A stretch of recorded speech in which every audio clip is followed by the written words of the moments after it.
Well, let's go to America now. Joining me live is former White House Chief of Staff and now Bondi Partners consultant Mick Mulvaney. Mick, thanks so much. We'll get to the polls in just a moment, but these protests at universities seem to be really widespread at the moment, and they've been going on for weeks now. I mean, what happens here? Does this eventually permeate the presidential campaign? Has Joe Biden, Donald Trump been roped into this yet? It's already impacting the presidential campaign. And yes, Laura, it is growing. In fact, while I was sitting here waiting to come on the air, I'm on the faculty at the University of Chicago and got an email from them about a protest that has just started there today. So yes, it is growing. And yes, it is absolutely going to play a role and already has in the presidential campaign. Keep in mind, I'm thinking ahead a few months, the Democrat National Committee meeting where they will formally nominate Joe Biden to run for president in November is in Chicago, which is the site of some very dramatic events back in 1968, which is really the last time this country saw protests of this level. So this is becoming a very, very serious political matter. You teased in the last section of the show about the importance of the various states. There are large groups of Palestinian American students in Michigan and in other swing states. So yes, this is it's a big deal from a freedom of speech perspective, a big deal from foreign policy, but as so many things in this country right now, a huge deal politically as well. Yeah, certainly is, as you say. Well, I'm glad you were listening, Mick Mulvaney. Let's talk about those polls now. National polls, I'm always a little bit sceptical of, right? Yeah, Donald Trump is ahead in the national poll, one of the national polls, but I'm interested in the seat by seat because there are really 6 states that this comes down to. There are. It's Michigan, Wisconsin, Arizona, Nevada, Georgia, and one other one that I can never remember when we do this. But you're right to do so, to focus on those states. Again, it bears repeating, we don't elect presidents nationwide in this country. We do it state by state. The poll that you've mentioned is a good poll. It's quite interesting. The data behind it is fairly interesting. One of the things it shows is the trend line. Things seem to be trending slightly towards Donald Trump in this most recent poll. You and I have had this conversation before about how it's going to go back and forth. The race is just so tight, Laura. It doesn't surprise us to see a good poll for Trump one day and a good good poll for Biden the next. But really interesting in this data that just came out today was the impact that Robert F. Kennedy was apparently having in his third party race. And it looks like in this most recent poll, at least, he's hurting Joe Biden significantly more than he's hurting Donald Trump.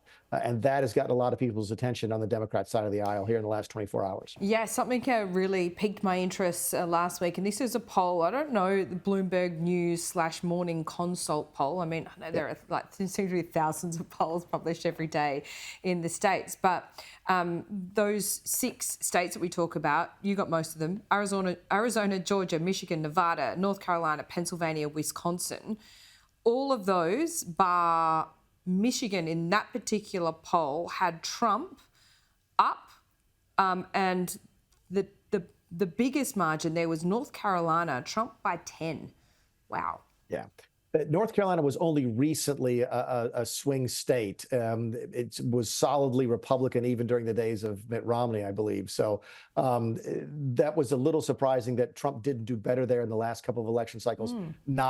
Not surprising that Trump is up by 10 points there. It's a fairly conservative place. That said, it does have a fairly large university population, so you never know if this Palestine situation will move over into the polling data soon. But you're right; those are the 6 states. I always feel bad because I forget Pennsylvania. My friends in Pennsylvania always call me and give me a hard time about that. The breakout, the Bloomberg number is a good number. The Bloomberg information is good information, and Morning Consult is a good operator. So what the Trump people will look at that and say, look, things are moving in our direction, and for the last couple of weeks, they probably have been. Yeah, okay, that's 7 states, just to be fair, that I listed there. So that was an unfair comparison.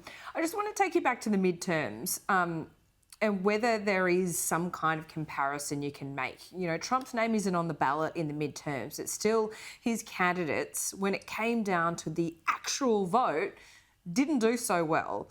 At that time, you know, talking about, that was the end of Trump, blah, blah, blah. Here we are, just a couple of months out from the presidential election.